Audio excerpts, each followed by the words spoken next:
3 میل پتھر پڑے طائف کے میدان میں، 3 میل. حالانکہ آپ کی انگلی کا اشارہ بھی نہیں ضروری تھا، صرف ارادہ ہی کافی تھا. ارادہ کہ اب اللہ کی طرف متوجہ ہو کر ارادہ کر لیتے کہ ان کو پکڑ، ان کو پکڑ، تو بس پھر ان کا نشان نہ ملتا. لیکن 3 میل پتھر کھا کے نہ اف کی نہ آہر، اور خون بہتا گیا بہتا گیا. اتنا خون بہا کہ ایک حدیث میں آتا ہے طائف کے پہاڑ بلبلا اٹھے، رونے لگے، زمین رونے لگی، آسمان کے فرشتے رو پڑے. اور آپ بے ہوش ہو کے گرے ہیں، بد دعا کا ایک لفظ مجھ سے نہیں نکلا. جو کافروں کے لیے بد دعا نہ کرتا ہو وہ اپنی امت کے کلمہ گو کے لیے کتنا شفیق ہوگا. جب ہوش میں آئے دشمن کے باغ میں پناہ لی. زید بن حارثہ جان نثار غلام ساتھ، انہوں نے اٹھایا، بھاگ کے دشمن کے باغ میں پناہ لی. جس کو دیکھ کر دشمن بھی رو پڑے ہوں، اس کی امت اسی کی سنتوں پہ چھریاں پھیرتی. اے ہے زندگی کی ہر طرز میں دوری دھار کا خنجر ہے جو میرے آپ کے ہاتھ میں ہے، اور سارے وار حضور کے طریقوں پر ہی ہو رہے. یہ کہتے ہیں سنت ہی کیڑی گل ہے جی، کرو تو ثواب ہے، نہ کرو تو گناہ. تو کوئی یہ چلتی مل کا ایک پرزہ خراب ہو جائے چلتی رہے گی، سائرن بجنے لگ جائیں گے، فالٹ آ گیا ہے، فالٹ آ گیا ہے. وہ کہے جو کوئی نہیں ایک پرزے کی خیر ہے، کوئی نہیں چلنے دو، ایک پرزے کی خیر ہے، ٹھیک ہو تو بھی ٹھیک ہے، خراب ہو تو بھی ٹھیک ہے. اگلے دن ساری مل کا بھٹا بیٹھا ہوگا. تو اللہ کے محبوب کی سنت ایک پرزے سے بھی زیادہ سستی ہے.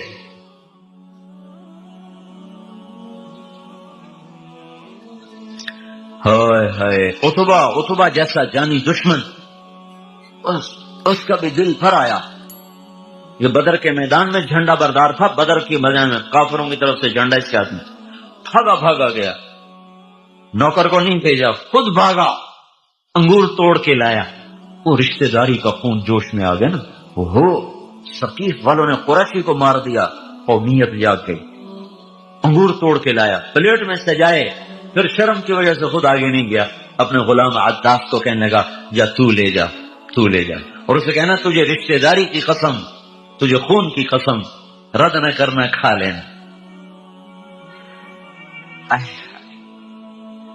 جس کے لیے دشمن پسیج جائیں اس کے لیے اسی کی امت کے ہاتھ میں خنجر ہیں، اور ہر ضرب اسی کے سینے پر ہے. ہر نبی تنگ آ کے پکار اٹھے یا اللہ ان کو پکڑ لے، ان کو تہس نہس کر دے. اور انتہا ہے طائف کا میدان، انتہا ہے طائف کا میدان. بے غصی بے چارگی عروج پر ہے، آسمان کے فرشتے رو رہے ہیں. اللہ تعالیٰ نے پھر آپ نے وہاں اس باغ میں بیٹھ کر اللہ سے اپنا دکھڑا سنا. اللہم اشکو الیک ضعف قوتی وقلت حیلتی وہوانی الی الناس. اے میرے مولا، میری محنت میں کمی آئی ہوگی، میں کام پورا نہیں کر سکا ہوں گا، باقی اور تو کسی سے گلہ نہیں کرتا ہوں، تجھ سے آج گلہ ضرور کرتا ہوں. تو نے مجھے کن کے حوالے کر دی؟ الى بعید یتجہم او الى عدو ملکتہ امری. ایسوں کے حوالے کر دیا جو نہ مجھے پہچانتے ہیں نہ میرا حق پہچانتے. یہ ایسے دردناک کلمات تھے کہ اللہ پاک محبت جوش مار اٹھے، اور فرشتہ پہاڑوں کا بھی آ گیا، جبریل بھی آ گیا کہ یا رسول اللہ حکم دیں اطبق علیہم الاخشبین، میں انہیں بیچ میں ڈال کے 2 پہاڑوں کے اندر چکی کی طرح پہاڑوں کو چلا دوں گا اور ان کو پیس کے رکھ دوں گا. آپ نے کہا نہیں، لعل اللہ یخرج من اصلابہم من یوحد اللہ. اگر یہ ایمان نہیں لائے تو اللہ ان کی نسل میں کوئی ایسا فرق پیدا کر دے گا جو ایمان لائے. تو اس پر پہاڑوں کے فرشتے نے کہا صدق اللہ، سچ کہا میرے اللہ نے جس نے آپ کا نام رکھا ہے رؤوف الرحیم، بالمؤمنین رؤوف الرحیم. سچ کہا میرے اللہ نے، آپ واقعی رؤوف الرحیم. تو میرے بھائیوں، دوسری بات ہم یہ عرض کر رہے ہیں کہ حضرت محمد صلی اللہ تعالی علیہ وسلم کی پاکیزہ اور مبارک زندگی کو اپناؤ، ان سے بڑا محسن کوئی نہیں ہے. زندگی ان کی ساری محفوظ ہے، موجود ہے، کھلی کتاب کی طرح، روز روشن کی طرح. ایک ایک چیز، ایک ایک ادا، ساری 63 سال 4 دن آپ کی زندگی ہے، شمس قمری لحاظ، محرم صفر ربیع الاول کے لحاظ. 61 برس 2 مہینے 23 دن آپ کی زندگی ہے، جنوری فروری کیلنڈر کے لحاظ سے. 22,330 دن اور 6 گھنٹے ہے وہ ایام کے لحاظ سے. اس میں نبوت کے 23 برس 8,156 دن بنتے ہیں. ان 22,330 دن اور 6 گھنٹے کی ہر صبح، ہر شام، ہر دوپہر، ہر عصر، ہر مغرب، ہر عشاء، ہر پل پل کی پوری خبر اللہ تعالیٰ نے کائنات کے صفحات پہ بکھیر دی ہے. کتابیں مٹ بھی جائیں تو اللہ نے ایسے لوگ آج بھی پیدا کیے ہیں جو سینوں سے حضور کی سیرت کو دوبارہ زندہ کر کے لکھ کے دکھا دیں گے. یہ نہیں کہ کوئی رہبر نہیں ہے، رہبر تو موجود ہے، چلنے والا کوئی نہیں ہے. راہ رو منزل کوئی نہیں، ہادی رہبر موجود ہے. تبھی تو آپ پر نبوت کو ختم کر دیا گیا. اب کوئی نبی نہیں آئے گا، جو آئے گا وہ دجال ہوگا. کہ اب آپ کی زندگی مٹ نہیں سکتی، آپ کی سیرت چھپ نہیں سکتی. قیامت تک کے لیے آپ کی زندگی کو اللہ تعالیٰ نے ایسے محفوظ کیا کہ میں ہر جگہ حضور کا نسب اس لیے سنا، کوئی اپنے حافظے کے لیے نہیں سناتا ہوں یا کوئی اپنے علم کے روگ کے لیے نہیں سناتا ہوں. 2 وجہ ہیں. ایک تو یہ بتانا چاہتا ہوں کہ اللہ کے نبی کی پوری زندگی کھلی کتاب کی طرح موجود و محفوظ ہے، روز روشن کی طرح محفوظ ہے. کوئی اس میں کسی جگہ بھی خفا نہیں ہے. جس کے 10,000 سال کی زندگی جو پیچھے ہے، جب وہ محفوظ ہے تو اگلی زندگی کیسے چھپ جائے گی؟ پر تلاش تو کرو، تلاش تو کرو. تمہیں ضرور گنے خریدنے اور بیچنے کا فکر چڑھا ہوا ہے، اور ڈگریاں لینے اور بنانے کا فکر چڑھا ہوا ہے. پیسہ پیسہ پیسہ، کتنا کو لے جانا چاہتے ہو بھائی؟ پیسے کے پیچھے بھاگ رہے. کوئی آؤ بھائی وہ محمد مصطفیٰ کے غلام بن کے بھاگیں، کوئی دوڑ لگانے کا مزہ تو آئے. یہ بھی کوئی دوڑ ہے، لگا لگا لگا لگا لگا کے جب نشان پر پہنچے تو آگے قبر کا گڑھا تھا، اس میں گم ہو گئے اور ساری جیت اوروں کو دیکھ کے خود بازی ہار کے جا کے ایسا مٹ گئے کہ ٹپ ہرس و حوث کو چھوڑ میاں مت دیس بدیس پھرے مارا. قزاق اجل کا لوٹے ہے دن رات بجا کر نقارا. کیا بدیا بھینسا بیل شتر، کیا گونی پلہ سر بھارا، کیا گیہوں چاول موٹ مٹر، کیا آگ دھواں اور انگارا. سب ٹھاٹ پڑا رہ جائے گا جب لا چلے گا بنجارا. مرتے ہی بازی ہار گئے، ساری چیزیں پرائی ہو گئی. آؤ بھائی غلام مصطفیٰ بننے کی دوڑ لگائیں، غلام مصطفیٰ بننے کی دوڑ لگاؤ کہ زندگی کھلی کتاب کی طرح موجود. 80 دادے ہیں، باپ سے لے کر آدم تک سب محفوظ ہیں. محمد صلی اللہ علیہ وسلم بن عبداللہ، عبداللہ کے بیٹے ہیں، بن عبد المطلب، بن ہاشم، بن عبد مناف، بن قصی، بن کلاب، بن مرہ، بن کعب، بن لوی، بن غالب، بن فہر، بن مالک، بن نضر، بن کنانہ، بن خزیمہ، بن مدرکہ، بن الیاس، بن مضر، بن نزار، بن معد، بن عدنان، بن اد، بن حمیسع، بن سلامان، بن عوس، بن بوس، بن قموال، بن ابی، بن عوام، بن ناشد، بن حزا، بن بلداس، بن یدلاف، بن ضابط، بن جاہم، بن ناحش، بن ماخی، بن عیفی، بن عبقر، بن عبید، بن الدعاء، بن حمدان، بن سنبر، بن یثربی، بن یحزن، بن یلحن، بن ارعوا، بن عیدی، بن زیشان. محمد صلی اللہ علیہ وسلم بن عبداللہ، عبداللہ کے بیٹے ہیں، بن عبد المطلب، بن ہاشم، بن عبد مناف، بن قصی، بن کلاب، بن مرہ،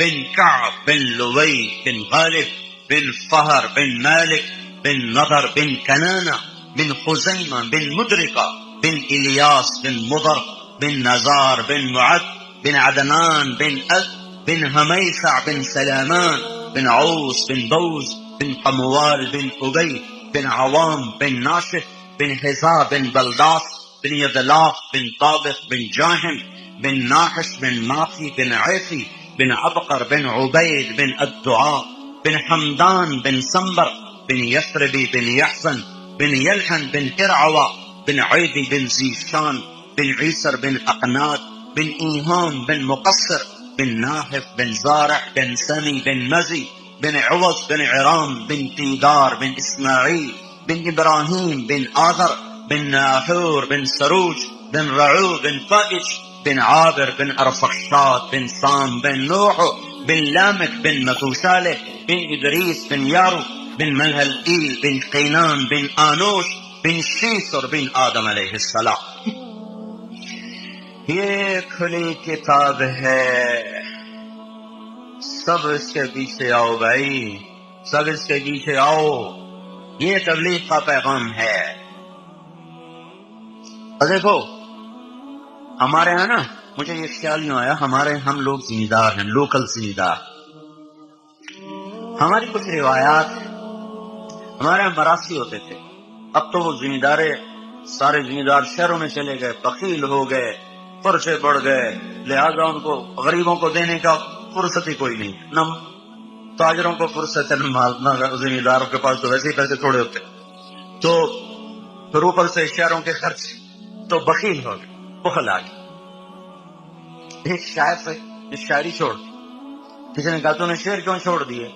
فقالوا هجرت الشعر قلت ضرورة باب الدواعي والبواعث مغلق خلت الديار فلا كريم يرتجى منه النوال ولا مليح يعشق. میں کس بات پہ شعر کہوں؟ وہ کہنے لگے یہ لوگ مجھ سے کہتے ہیں کہ تو نے شاعری کیوں چھوڑ دی؟ تو میں کہتا ہوں شاعری کے لیے تو کچھ اسباب ہوتے ہیں جس پر آدمی پر آمد ہوتی ہے، پھر زبان پہ وہ جاری ہوتا ہے، تو اسباب ختم ہو گئے. کا کیا اسباب ہیں؟ کہ یا تو کوئی معشوق ہو جس کے عشق میں آدمی بے قرار ہو کر شعر کہے، تو دنیا حسینوں سے خالی ہو گئی، سرخی پاؤڈر رہ گئے. سرخی پاؤڈر کا بھی کوئی حسن ہوتا ہے، پلاسٹک سرجری رہ گئی اس کا بھی کوئی حسن ہوتا ہے. اور دوسری وجہ ہوتی ہے کوئی سخی ہوتا ہے، کوئی سخی ہوتا ہے تو جس کی تعریف کر کے کچھ ملتا ہے تو پیسہ سارا کنجوسوں کے پاس چلا گیا ہے، دنیا سخیوں سے خالی ہو گئی ہے، تو میں کس کی تعریف میں شعر کہوں؟ کوئی سخی نہیں ملتا تو اس کی تعریف میں شعر کہوں، کوئی معشوق نہیں ملتا تو اس کے عشق میں شعر کہوں. تو اللہ تعالیٰ جب ناراض ہوتے ہیں تو پیسہ بخیلوں کو دے دیتے. موسیٰ علیہ السلام نے پوچھا یا اللہ تیرے ناراض ہونے کی نشانی کیا ہے؟ تو اللہ نے کہا 3 نشانیاں. کیا؟ کہ میں بارش کروں گا جب موسم نہیں ہوگا، اور جب موسم ہوگا تو روک لوں گا، حکومت بے وقوفوں کو دوں گا، اور پیسہ بخیلوں کو دوں گا. اور ایک بخیل کا بھی پیر ہوتا ہے، وہ ہوتا ہے شحیح. بخیل تو وہ ہوتا ہے جو اپنے پر خرچ کرے اوروں پہ نہ کرے، اور شحیح وہ ہوتا ہے جو نہ اپنے پر خرچ کرے نہ اوروں پہ خرچ کرے. ویک کے خوش ہوں، لاکھ ہو گیا، ہوں کروڑ ہو گیا، ہوں ارب ہو گیا، بیڑی بڑھیا ہاتھ سے چھڑ کے مر جاؤں نہیں، وہ اسی میں خوش ہوتا رہتا ہے، نہ اپنے پر خرچ کرتا ہے نہ اوروں پہ خرچ کرتا ہے. ہاں. پھر موسیٰ علیہ السلام نے پوچھا یا اللہ جب تو خوش ہوتا ہے تو کیا کرتا ہے؟ کہ جب میں خوش ہوتا ہوں تو بارش وقت پہ کرتا ہوں، حکومت سمجھداروں کو دیتا ہوں، پیسہ سخیوں کو دیتا ہوں. تو آج پیسہ بخیلوں کے پاس، حکومت نکموں کے پاس، اور بارشیں کا نظام خود بخود دیکھ رہے ہو، بے وقت کی بارشیں ہیں. تو یہ اس بات کا اعلان ہے کہ اللہ ناراض ہے، جو کہہ رہا ہے توبہ کرو، توبہ کرو، منا لو اپنے رب کو، منا لو اپنے آقا کو، منا لو اپنے اللہ کو کہ یہ جہان بھی بنے اور وہ جہان بھی بنے. تو ہمارے وہ مراسی جب آتے تھے نا ہمارے ڈیروں پر، ان کا کوئی کام نہیں ہوتا تھا، صرف پیو دادے پڑدادے دا نا چاونا، جو دی تعریف پٹھی سدھی کرنی، اپنی بوری دانے دے لئی گئے. ہمیں بھی پتا تھا صرف ہماری جھوٹی تعریف کرتے ہیں، لیکن وہ جھوٹی تعریف پر بھی ایسا خوش ہو جاتے تھے، چل بھائی بوری بھر دے بھائی انو دانے دے بھائی. یہ پکی چلی یار اب ٹوٹ گئی. تھوڑا بہت میں نے اس کو باقی رکھا ہوا ہے، جب انہوں نے میرا پتہ چلتا وہ آیا، جو ہی وہ دروازے سے داخل ہوں گے ہمارے ڈیرے اتنا دا ہاتھ میں تارے جمیل دے دیرے قائم، میں اللہ باغ دے دیرے قائم، نہ میرا پیو قائم رہا نہ میں قائم رہوں گا. یہ کتنا بڑا جھوٹ ہے، کتنا بڑا جھوٹ ہے. میاں نے دلی دے دے رکھے ہیں، میاں گانے دے رکھے ہیں، وہ آگے بھی جاتا ہے، میں تو آگے نہیں جانتا ہوں، ان کا کام یہی تھا۔ حالانکہ نہ پردادا قائم رہا، نہ دادا، نہ پیو، نہ میں، ہر مر جاؤں، لیکن اس جھوٹی تعریف پر بھی نہ پیو دادے کی نسل سن کے، تعریفیں سن کے ہم خوش ہو کے خواہ مخواہ ان کو دے رہے۔ ہم فقیر آتا ہم 10 روپے دیتے، وہ آتے ہیں بدبخت 100 روپے لے کے جاتے۔ ابھی عید پہ کہنے گیا سری تو میں رفتہ نوٹ نہیں لینا، سوا نوٹ لینا، کہا 500 لے۔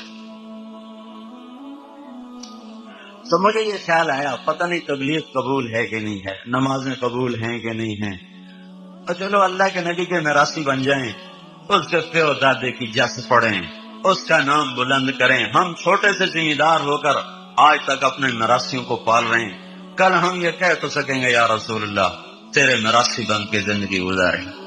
عمل کوئی نہیں، عمل کوئی نہیں۔ اور پھر جو ممبر پہ بیٹھ جائے وہ تو ویسے ہی پھنس جاتا ہے، وہ یہ دعویٰ کر ہی نہیں سکتا کہ میں مخلص اور اخلاص والا۔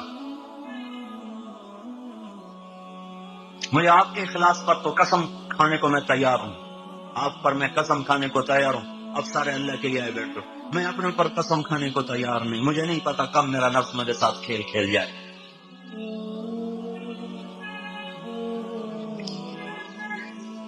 تو بھائیو، حضرت محمد صلی اللہ تعالی علیہ وسلم ایک پاکیزہ زندگی لے کر آئے، تبلیغ اس کو سیکھنے کا پیغام ہے۔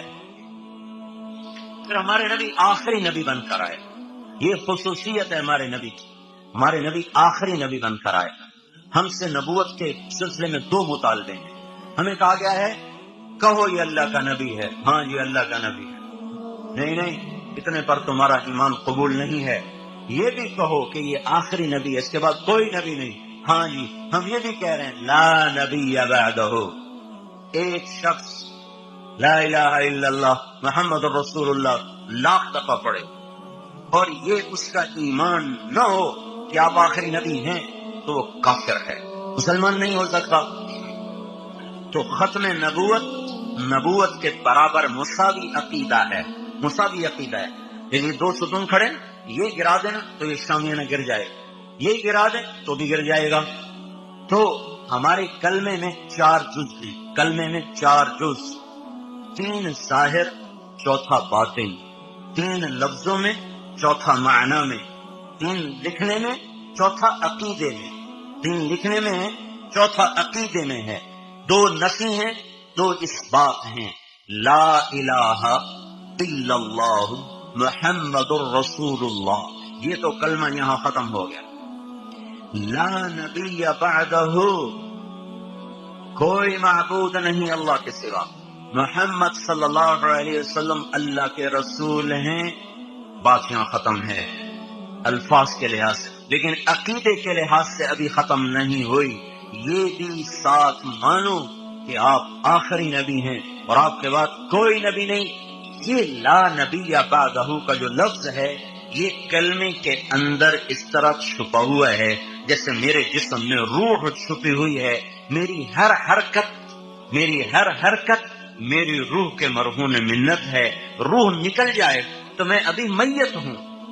لا کلمے میں سے لا نبی بعدہ کا عقیدہ اگر نکل جائے تو ہمارا کلمہ میت بن جائے گا، مردہ ہو جائے گا، یہ کلمہ ایمان نہ رہے گا، یہ کلمہ ایمان نہ رہے گا جب تک اس عقیدے کو دل میں نہ اتارا جائے اور اس کی روح کو کلمے کے الفاظ میں نہ ڈالا جائے۔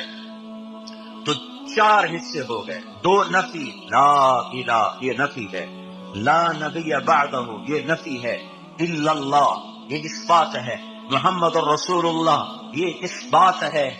ان 4 چیزوں کے 4 مطالبے ہیں۔ لا الہ کا مطالبہ ہے کبھی کسی کے سامنے ہاتھ نہ پھیلاؤ، کبھی کسی کو مدد کے لیے مت پکارو، کبھی کسی کے سامنے سر نہ جھکاؤ، کبھی کسی کے آگے ماتھا نہ جھکاؤ۔ الا اللہ کا مطالبہ یہ ہے کہ ہاتھ اسی کی طرف اٹھاؤ، اسی کو مدد کے لیے پکارو۔ فلا تدعوا مع اللہ احدا، جب اللہ موجود ہے تو اللہ کو چھوڑ کر کسی کو مت پکارو، کسی کو مت صدا دو، ندا دو۔ تو اور یہ ماتھا صرف اللہ کے سامنے جھکاؤ، یہ صرف زمین پہ سر رکھا جائے گا، اللہ کو سامنے رکھ کر یہ کسی کے آگے سر نہیں جھکے گا، نہیں جھک سکتا، یہ صرف اللہ کے سامنے جھکے گا یہ سر۔ او محمد تغلب جو تھا نا، بڑا خر دماغ بادشاہ، تو اس نے بڑے عجیب عجیب حکم نافذ کیے تھے، اس کے دربار میں آ کر کیوں سر جھکانا ضروری، کیوں سر جھکانا؟ خواجہ نظام الدین اولیاء رحمت اللہ علیہ تو اس نے بلوایا، تو یہ کسی کے سامنے نہیں سر جھکاتے، میں ابھی بندوبست کرتا ہوں۔ تو اس نے دروازہ بنوایا، اس کے بیچ میں چھوٹا دروازہ لگا دیا جس میں آدمی یوں کر کے آگے خود بیٹھو۔ جب وہ تشریف لائے تو ان کو بھی اس کی چال کا اندازہ ہو گیا، انہوں نے پاؤں پہلے اندر ڈالا۔ اگر یہ سر نظام الدین کا اللہ کے سوا آج تک کسی کے سامنے جھکا نہیں، یہ صرف اللہ ہی کے سامنے جھکا ہے۔ یہ اللہ کا مطالبہ ہے۔ محمد الرسول اللہ صلی اللہ علیہ وسلم کا مطالبہ کیا ہے؟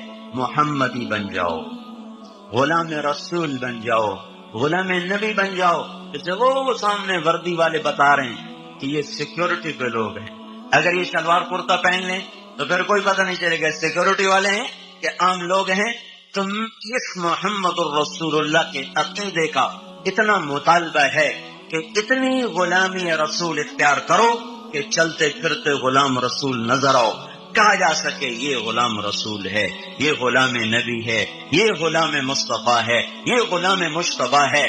اتنی وردی نہ اتارو کہ پہچان ہی ختم ہو جائے غلام رسول ہے کہ غلام شیطان ہے۔ اگر وردی کی کوئی قیمت نہ ہوتی تو ان کو وردی کیوں پہنائی گئی؟ پولیس کو وردی کیوں پہنائی گئی؟ فوج کو وردی کیوں پہنائی گئی؟ اگر وردی کی کوئی قیمت نہیں ہے تو وہ کہو جرنیل، فوج کے جرنیل سے کہ آپ کل انڈین جرنیل کی وردی پہن کر آ جائیں، کوئی فرق نہیں پڑتا، وردی جیسی وہ دل ٹھیک ہونا چاہیے، نہیں کہ بجے اندر بندے دا ٹھیک ہونا چاہیے، باہر دی کیڑی گل ہے، دل مومن ہونا چاہیے، اتو بھاویں جی ہو جاوے۔ جاؤ بھائی جرنیل پاکستان سے کہو کل آپ ہندوستانی جرنیل کی وردی پہن کر آئیں، کوئی فرق نہیں پڑتا، دل مومن ہونا چاہیے، باہر دی کیڑی گل ہے۔ اگر وہ ہندوستانی جرنیل کی وردی پہن کے چلا گیا تو اس پر بغاوت کا مقدمہ درج ہوگا، غداری کا مقدمہ درج ہوگا۔ لا نبی بعدہ، لا نبی بعدہ، آپ کے بعد کوئی نبی نہیں۔ دیکھنا بھائی غور سے سننا، کوئی یہ نہ کہیں مولوی صاحب کلمہ بتاتے لگے گا، اس لیے میں بار بار اس چیز کو دہرا رہا ہوں، کلمہ وہی ہے لا الہ الا اللہ محمد الرسول اللہ، لیکن کلمے کی روح کے بغیر جسم کوئی نہیں، روح کے بغیر زندگی کوئی نہیں۔ لا نبی بعدہ، ختم نبوت کے عقیدے کے بغیر کلمہ ہے ہی کوئی نہیں۔ تو اس ختم نبوت کا کیا تقاضا ہے؟ یا بعدہ، ختم نبوت کی پہچان کیا ہے؟ پہچان کیا ہے؟ میں آپ کو واقعہ سناتا ہوں، ایسے آپ کو پتا چلے۔ 1979 کی ایک جماعت پیدل فرانس میں چل رہی، فرانس میں پیدل، سردی کا موسم، ایک گاڑی رکی، دو لڑکیاں نکلی، انہوں نے جیب سے پیسے نکالے، کہا بھی یہ پیسے لے لیں، بس پہ چڑھ جائیں، بڑی سردی ہے، کہنے گے ہمارے پاس پیسے ہیں۔ کہا تو پھر آپ اکٹھے سوار ہونا چاہتے ہیں، پوری وین چاہتے ہیں تو ہم آپ پیچھے شہر ہے، ہم آپ کے لیے پوری وین لے کر آتی ہیں۔ کہنے نہیں ہمیں وین نہیں چاہیے، وین تو ہمارے پاس اپنی ہے۔ تو پیدل جماعتیں جب پہلے چلتی تھیں تو وہ ایک وین لے کر اس میں سامان ڈالا اور وین چلی 15 میل، وہاں جا کر ڈیرا لگایا، خیمہ لگایا، اب تو ہر جگہ مسجدیں بن گئی، پہلے خیمے لگاتے تھے، یہ پیچھے پیدل آتے۔ وہ کہنے کے پھر تم پیدل کیوں چل رہے ہو، پیدل کیوں چل رہے ہو؟ تو انہوں نے اس کو تھوڑی بات کی کہ ہم اس لیے پیدل چل رہے ہیں کہ لوگوں کو ہدایت مل جائے، لوگ اللہ کو مان لیں، اللہ کی اطاعت کر لیں۔ تو ایک لڑکی کہنے کہ میں بتاؤں تم کون ہو؟ مجھے اب پتہ چل گیا، میں بتاؤں تم کون ہو؟ بتائیے کہ تم نبی ہو۔ کہ آپ کو کیسے پتہ چلا ہم نبی ہیں؟ کہ ہماری کتابوں میں لکھا ہے کہ یہ کام نبی کیا کرتے۔ تو انہوں نے بتایا کہ ہم نبی نہیں ہیں، ہاں ہم اس نبی کے امتی ہیں جو ہمارے ذمے نبی والا کام لگا کر گیا، جاتے ہوئے فرمایا گیا میرے بعد کوئی نبی نہیں، تمہارے بعد کوئی امت نہیں، میرا پیغام پوری دنیا میں پہنچانا تمہارے ذمے ہے۔ وہ دونوں لڑکیاں مسلمان ہو گئی۔ پھر تھوڑی دیر بعد پھر واپس آئیں، اور ڈگی بھری ہوئی کھولی، اس میں پھل، مالٹے، سیب، کیلے، کہ آپ لے لیں۔ ان کا ہمیں تو ایک چادر اٹھانی مشکل ہو رہی ہے، کریٹ کہاں سے اٹھائیں گے؟ کہیں کچھ نہ کچھ ضرور لینا پڑے گا۔ تو کسی نے کیلا لے لیا، کسی نے سیب لے لیا۔ پھر کہا کہ آپ اگلے بار آپ کہاں ہوں گے؟ کہاں فلاں جگہ پر ہوں گے۔ اتوار کو وہ لڑکیاں 8 لڑکیوں کو لے کر آئیں اور ان کو بھی وہاں مسلمان کیا۔ بھائیو، اس امت کی امتیازی شان تبلیغ کا کام ہے۔ اگر تبلیغ کا کام نہ ہوتا تو دنیا میں اسلام نہ پھیلتا۔ تبلیغ کا کام نہ ہو، سارے دین کے کام ہوں تو کیا ہوگا؟ جیسے گنا روز آ رہا ہو، دیکھنے میں روزانہ گنوں کے ٹن ٹن آ رہا ہوں، بیچ میں اس کے شکر شوگر نہ ہو تو یہ مل کوئی نتیجہ نکالے گی؟ پھوکا پاؤڈر نکل کے باہر آئے گا۔ اللہ نے اس امت کو تبلیغ کا مبارک کام دیا ہے، اور یہ نبیوں والی محنت ہے جس کے ذریعے سے ساری دنیا میں دین زندہ ہوتا ہے۔ 90 برس کے اندر 11 ہجری میں ہمارے نبی کا انتقال ہوا، 12 ربیع الاول، 11 ہجری کے محرم سفر کے 2 مہینے گزر چکے ہیں، ربیع الاول کے پہلا 10 دن گزر چکے ہیں، پھر 1 سال مزید لگا عرب کے لوگوں کو دوبارہ مسلمان بنانے میں جو مرتد ہو گئے تھے، تو اس طرح 12 ہجری مکمل ہو گئی۔ 12 ہجری کے بعد مسلمان نکلے ہیں اللہ کا پیغام لے کر۔ ٹھیک 92 ہجری میں میرے ضلع ملتان میں محمد بن قاسم داخل ہو گئے، 80 برس کے اندر، اور ادھر کاشغر تک، ادھر استنبول تک، ادھر جنوبی، ادھر وہ سارا شمالی افریقہ، الجزائر، تیونس، مراکش اور لیبیا اور سینیگال، چاڈ تک، سارا پرتگال، سارا اسپین، جنوبی فرانس تک یہ امت پہنچی ہے صرف 92 برس کے اندر۔ 82 برس، 80، 100 سال کے اندر اندر یہ سارا دائرہ کھینچا گیا ہے۔ یہ تبلیغ کا کام جو جماعتیں بستر اٹھا کے چل رہے ہیں، یہ کوئی جماعت نہیں، یہ کوئی تحریک نہیں، یہ تحریک نہیں، کوئی جماعت نہیں، یہ میرے بھائیوں ختم نبوت کی ذمہ داری ہے کہ ہم نے گھر گھر کریا کریا پھرنا ہے، پہنچانا۔ دیکھو اگر یہ گنا نہ پہنچے تو مل چلے گی؟ اگر گنا نہ پہنچے، یہ ٹرالیاں نہ چلیں، یہ ٹریکٹر نہ چلیں تو مل چلے گی؟ یہ مسلمان اگر پیغام حق کو لے کر ٹریکٹر ٹرالی نہیں چلائیں گے تو ساری انسانیت کی چمنیاں بند ہو جائیں اور ان میں ایمان کی مٹھاس پیدا ہونی بند ہو جائے گی۔ اللہ تعالیٰ نے قرآن پاک میں تبلیغ کے کام کو بارش سے تشبیہ دی ہے۔ سارا پانی، دریا بھی ہو، کنویں بھی، چشمے بھی ہو، بارش نہ ہو تو فصل ہری نہیں، بارش نہ ہو پیداوار نہیں بڑھے گی، بارش نہ ہو بیماری نہیں جائے گی۔ کیوں؟ کہ بارش ایسے ناممکنات کو ممکن بناتی ہے جو انسانی بس میں نہیں ہے۔ یہ چند ایسے یہ نامیاتی مادے زمین پر برساتی ہے جو انسان نہیں برسا سکتا۔ تو تبلیغ کو اللہ نے بارش سے تشبیہ دے کر یہ بتایا ہے کہ تبلیغ وہ مبارک کام ہے، جب تک یہ کام زندہ نہ ہوگا دنیا میں اسلام زندہ نہیں ہو سکتا۔ تو بھائیو 6 بر اعظم میں اللہ نے اس کو پہنچا دیا، بارش بن کے برسا۔ یہ جو بارش ہوتی ہے یہ 97% تو ہوتی ہے سمندر کے بخارات، 3% ہوتی ہے باقی بخارات پانی۔ اور 1 سیکنڈ میں، کیا بتا رہا ہوں، 1 سیکنڈ میں 16 ملین ٹن پانی بخارات بن کے ہوا میں چلا جاتا ہے۔ 1 کروڑ 60 لاکھ ٹن پانی ہوا میں 1 سیکنڈ میں چلا جاتا ہے۔ یہ کہاں سے جاتا ہے؟ سمندر کی جو اوپر کی سطح ہے پانی کی، اس کو کہتے ہیں مائکرو لیئر۔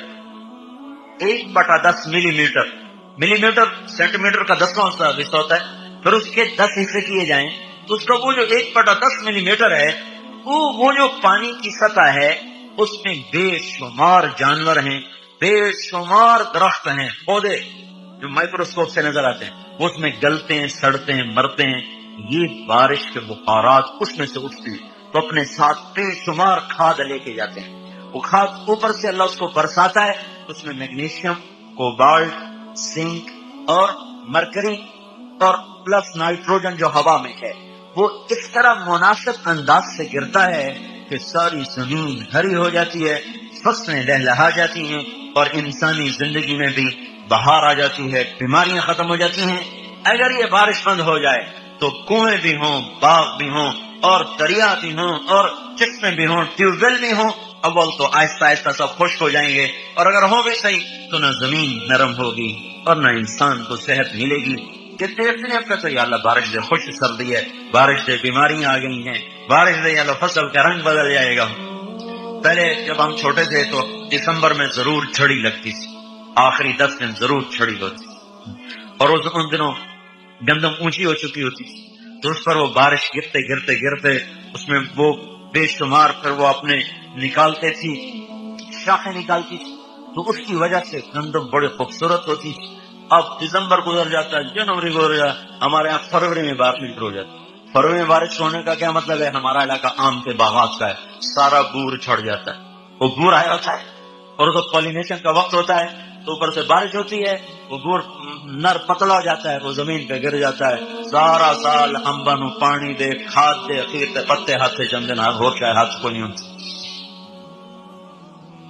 بارش تبلیغ بارش ہے، تبلیغ بارش ہے، تبلیغ نہ ہوگی تو جیسے دنیا کی زمین بنجر ہو جائے گی، ایسے ہی دلوں کی زمین بنجر ہو جائے گی۔ تو میرے بھائیوں، آپ کوئی تبلیغی جماعت والے نہیں ہیں کہ بھئی ہم آپ کو تبلیغی جماعت میں شامل کر کے کوئی اپنا عدد بڑھانا چاہتے ہیں، یا آپ کو اپنا مرید کرنا چاہتے ہیں، آپ اپنے بیعت کرنا چاہتے ہیں، کوئی اپنی شخصیت کا لوہا منوانا، مسافر ہیں آئے چلے گئے، فقیرانہ آئے صدا کر چلے، میاں خوش رہو ہم دعا کر چلے، یہ 3 باتوں کی بنیادی محنت۔